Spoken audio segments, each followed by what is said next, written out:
in some ways, all of us have been involved in the life of a thriving city.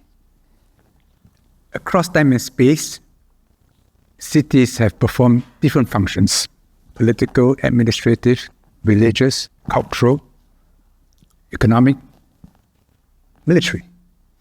Very often a combination of these functions. I like to see cities as nodes in neural networks. A city is not comprehensible in itself. A city can't even feed itself. A city makes sense only in relationship to its connections to a wider network. The richer the network, the more diverse the network, the wider the network, the more opportunities become available in the city. And the more it generates ideas, the more it creates a surplus, the more it's attractive to itinerant talent. As cities have always been a magnet for weird and wonderful people. To have networks, you need connectivity. So from ancient times, cities have grown along waterways. By the sea, the waterways were the original internet. The moment you reach the shore, you are connected to all shores by boat. Then with road and air communication, other lines of transportation have become more important. And with the information revolution, we are now in instantaneous contact across the entire world. Not fully. I mean, the video and the audio may be perfect, but there's nothing which can provide the full bandwidth of an intimate meal together. When we not only talk to each other, we observe body language, we watch how others affect our interactions. So connectivity is very important. Connectivity can be natural. Connectivity can be created. It's not just physical connectivity. Very often, you may have a door, but the door is blocked to you. You may have an airport, but the airport is not connected to the city you want to go to. You may be on the shore, but there's no boat to take you to your destination. So you need protocols, agreements among cities, between countries to say, look, we're open to each other. These are our immigration procedures. These are our quarantine procedures. Today we may have excellent physical connectivity, but our real connectivity is close to zero because of COVID. We can't even go to Malaysia freely. So the software of connectivity is also very important. Beyond that, cities are built on trust. When we travel, there must be a sense of physical safety. When we negotiate,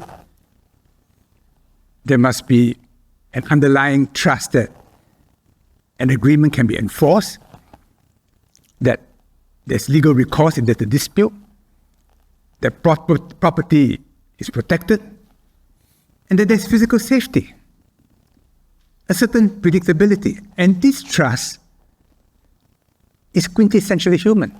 Trust cannot be codified. In Southeast Asia, we have 100 ways to say no without saying no. In fact, you should never say no because that's impolite.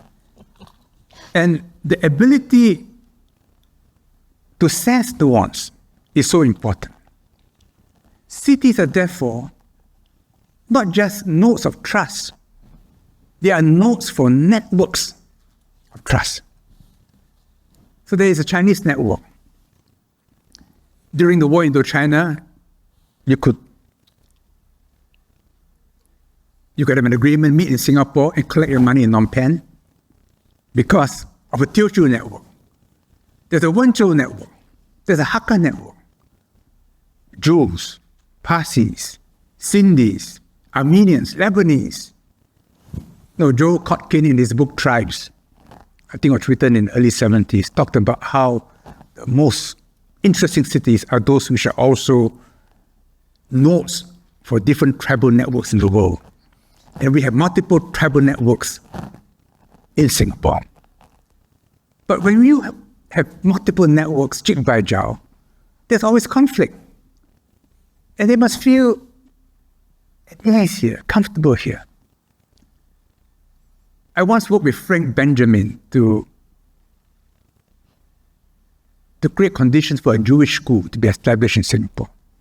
He told me that more and more Jews were coming to Singapore because of Sands Casino, because of opportunities in Asia.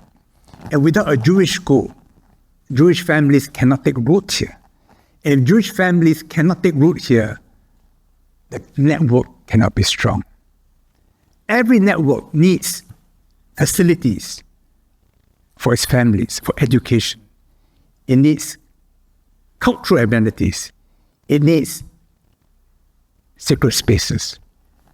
It's been a pleasure for me to help the Russian Orthodox Church, and Tiger got involved in this, to build a Russian Orthodox Church in Singapore, because for Russians, the church is a center, not just of their religious life, but of their cultural life. You know, the Russian Foreign Ministry remembers me not for bilateral relations, but for my work in helping to establish this church. When we respect what is important to members of a tribe, they come and they bring along not just individual brains, doctors, engineers, architects, they bring along networks, and networks are very valuable. You have a network, you're a center for multiple networks, the arbitrage opportunities are plentiful. Singapore, at its core, is a center for arbitrage. It was established for arbitrage, but the British East India Company. We are where domains meet. We are where cultures have the cross currents. So when we deal with the Javanese, we are very polite, very subtle. When we deal with an Australian, we have to be forthright, or we will not be understood. When we deal with Chinese, well, we become Chinese. When we deal with Americans, we become Americans. This multi-channel capability is part of Singapore. Of course, within Singapore, not everybody is involved in the international network. They're involved in servicing the networks in Singapore. So I cook food, I clean the floor, I do swab tests, I may make furniture, I may be a foreign worker, I provide muscle power. Thinking hands, good craftsmanship. In fact, the majority of people living in the city are not involved in the international network. It's a minority. But that minority, they like the city. But without the people beavering away every day to keep the city clean and functioning, there's no, the light will not be lit. In every city, therefore, there is a certain tension between the international element, not all of which is Singaporean, and those who keep the city going. This is the town-gown dichotomy, which is a metaphor I like to use. There's a gown which is internationally connected, and there's a town which keeps it going, and the town expects the gown to bless it. Because if you, from the gown, try to lord over me, please leave. I don't need you. But if you are courteous, you bring opportunities, jobs, yes, of course. It's a wonderful symbiotic relationship. In the case of Singapore, there is tension between town and gown. There's a feeling that, the foreigners are taking over. Too many have become Singaporeans. They are squeezing to us. We feel uncomfortable. It's not that we are xenophobic. We know that without the international network, Singapore is nothing. But at the same time, we are the masters here, and they can't come here and lord it over us. They are guests. If they are good guests, they find that we are splendid hosts. But if they misbehave, well, we should cut them off.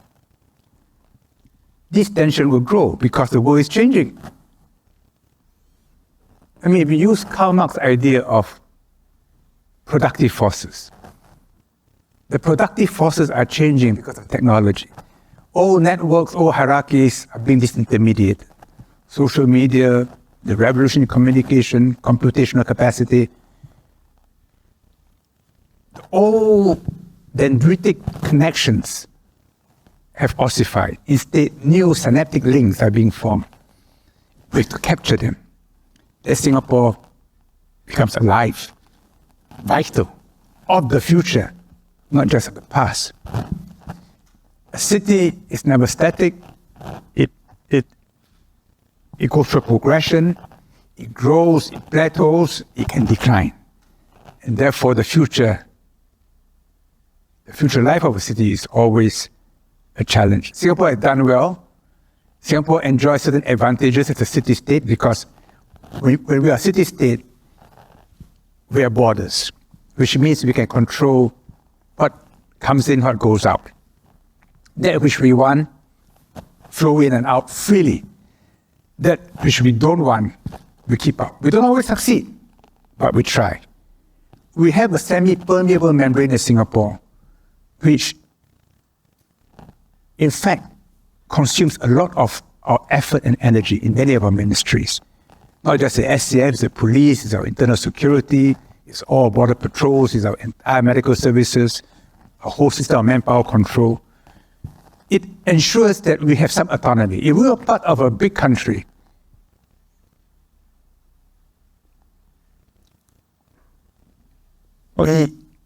we are not masters of our destiny. And sometimes our interests are not aligned with the interests of the larger country. And even when there are opportunities, we can't reach out to grab them. We can as a city-state. But a city-state is vulnerable. We can be eaten up. So we could worry about security, which then requires a different network to secure our existence. So this is a very interesting subject, and Singapore, it's a good case study. We make mistakes. We've had some brilliant successes, but the future is always a question mark. Do you think Singapore will be among the great cities in the region and in the world in the year 2030 or 2040? And what do you think we have to do to keep it to be great? What do you think the role of openness, you talked of it earlier, Town Gao. I'm going to take this up. The attitude to having a new population, is that also important? Attitudes to openness to a great city. Cities derive their energy from the networks they serve. If the networks thrive, cities can potentially thrive. But cities are in competition, so one will thrive better than others. Some will thrive better than others. Some will decline. If we look at the region as a whole, at Asia, the prospects are very bright. China, India, Southeast Asia, more than half the world's population, marching to the open space. No reason why, year by year, as the people get more educated, as infrastructure improves, they will not carry the economic weight in the world. And we are smack right in the middle. And if we position ourselves well, both in terms of connectivity and software, then our prospects are bright. There's no guarantee because we're in competition with others. And there's always the possibility that we may make bad mistakes. For example, the current tension between the US and China will mark this period of history, and it will go on for years to come. Mentally, we should be prepared for easily 10, 20, 30 years of tension between them. Sometimes high tension, sometimes low tension, sometimes even the possibility of skirmishes out at sea, or proxy wars. And we will be caught in between. If we're just a city-state, we'll find ourselves frequently between a rock and a hard place. And injured. We need ASEAN. We need the region. We need to be organically reconnected to the region. When the colonial powers were here, we're all connected to the metropolitan powers. Then after we became independent, stripped our hinterland, we pole vaulted to become a global city. We brought the MNCs here. We became more familiar with America and Japan than we were in Thailand or Laos or Indonesia. It's unnatural, it's not organic, and it's not sustainable. We have to go back to the region, which means rerouting ourselves in ASEAN. In a sense, COVID has forced us in this direction. The period of helter-skelter globalization is past. And everywhere now, if nothing else but for self-preservation, and just in case, we are localizing. And with social distancing and lockdowns, all of us in Singapore are discovering our neighborhoods. Oh, there's a footpath here. Oh, there's a beautiful park. I didn't know there was this restaurant. And neighborhoods have come alive again in Singapore. And we feel happy about it. People are beginning to know one another in the neighborhood, which they should have right from the beginning. This should extend to our neighbors, Malaysia, to Indonesia, Laos, Cambodia. This is our region. We are Southeast Asians. We are citizens of ASEAN. Now, if we can play this right, be a capital city of ASEAN, not the capital city, but a capital city, and we have the potential for this because all the other 9 countries have sizable communities in Singapore. So we're really linked to all of them. And carefully play the larger forces, the US, China, Europe, Japan, India, others. Don't take sides. If anyone pushes us too hard, we'll work within ASEAN to lean a little to the other side. And ASEAN being completely non-threatening to the major powers, ASEAN, if it plays its cards right, has no substitute in the world. We become a convener. Everybody, it's common for the big powers to say ASEAN centrality. They don't always believe it. But since we insist on it, they have got to go along. And they like to say, ASEAN the driver's seat. Not because ASEAN is a good driver. If ASEAN wears thick glasses and very often gets lost. But at least ASEAN will not take the car in the wrong direction where they don't want to go. So they say, no, you're the safest for us. So you be in the driver's seat. In this way, we turn the weakness into our strength. And we turn the larger forces as an opportunity to drive our own propellers. So the leaders of the city fathers, they've got to see far, they've got to anticipate conflicts, the dangerous possibilities, and say, no, we move in this direction, we service these networks. We are part of many networks, of the American network, of the Chinese network, of the Indian network. And every network tries to capture us, right? Naturally. So we have to be careful. ISD has to be very careful to make sure that we are not captured by anybody. We are friendly to everybody, but we are autonomous. So people say, how can you be having surveillance and restricting freedom and so on? It's absolutely necessary to maintain our autonomy. The more we are alert, the more we are aware, the more we can freely link up. If we are not, if we are sloppy, if we let things happen, very quickly the gates we have to be shut. So this is Singapore. It's a high wire act, and what Taika just said, what the founding fathers did for us, have brought us here. But we need leadership of equal quality to take us into the future. Then it'll be the future you talk about. It's time to take the questions from the audience. And it has been indicated in this pad that the top voted question is a question that, George, you partly touched on already in your answer about Singapore and the connectivity of connections, reconnecting with ASEAN. But the question is phrased this way. How can Singapore as a city-state continue to thrive in the context of conflicting spheres of influence between China and the US? Would we have to compromise our sovereignty? And this comes from Jonathan Tan, but many have voted, that they would like to hear this question answered. So further elaboration on your earlier idea. The challenge is always not outside, but inside us. Who are we as Singaporeans? Is Singapore just a facility, just a convention center, a good hotel, a restaurant? Or is it something more than that? Does it stand for values which others are happy to associate with? I think Singapore is special because our different communities retain their ancestral cultures and are proud of their ancestral cultures. And we encourage them to be proud of their ancestral cultures.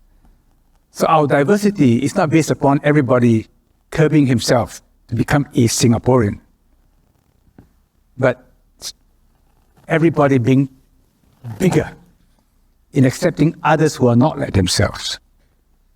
If we can make this happen, that to be Singaporean is to make you bigger than what you were when you were in China or India or Indonesia or Thailand. That when you are here, you're still Thai, but you are a Thai who now understands more and accepts better people who are non-Thai. A Chinese who feel for India, an Indian who understands China. Then to be a Singaporean is to become bigger.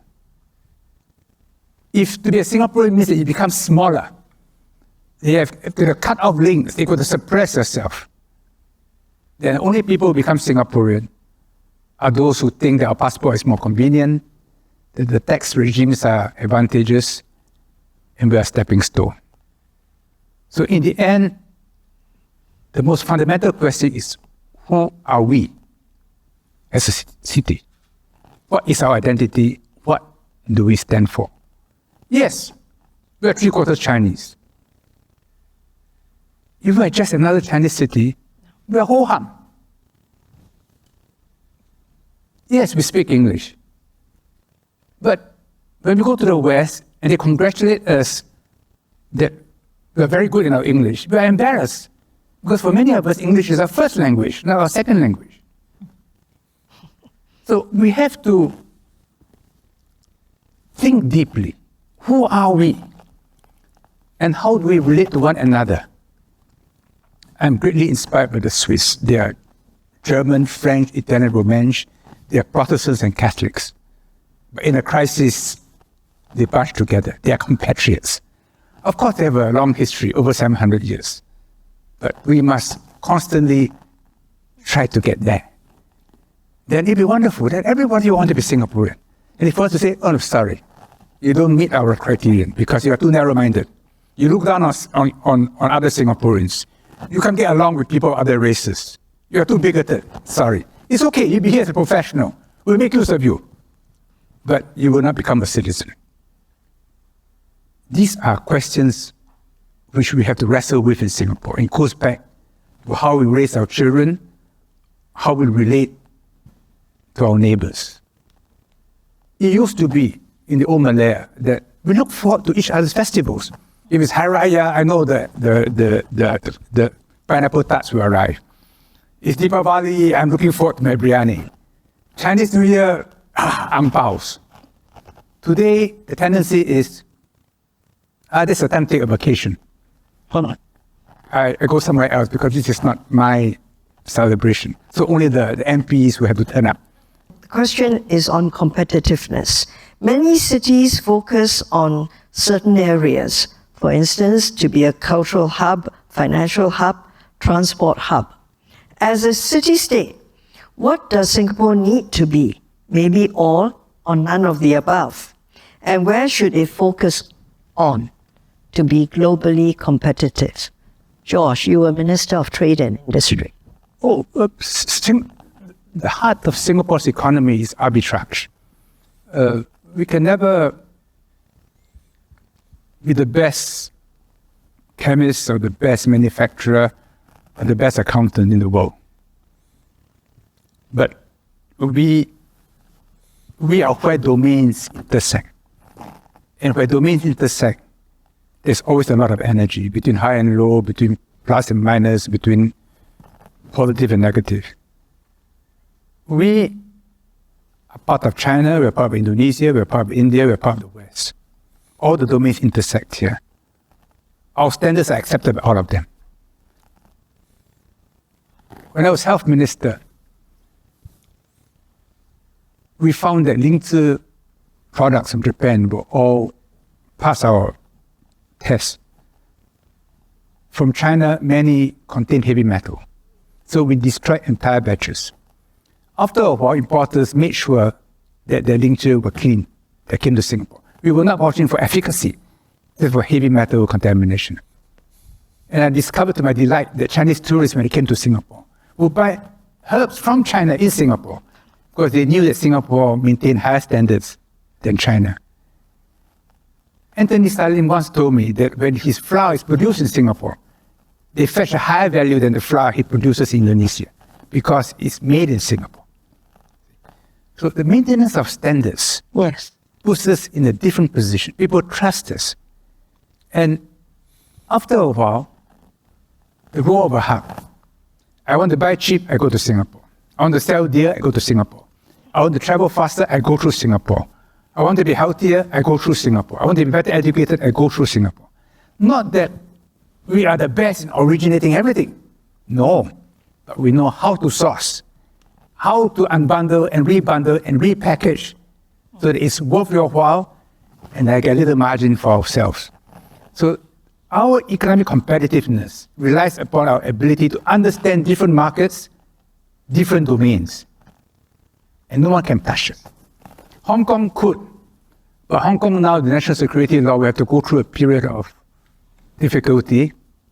I'm very optimistic for Hong Kong, but it will take time. But for the next 10 years, Singapore has no competitor in this space within 1,000 miles. Now, I'm going to ask a question myself before I take an audience question. It's on urban diplomacy.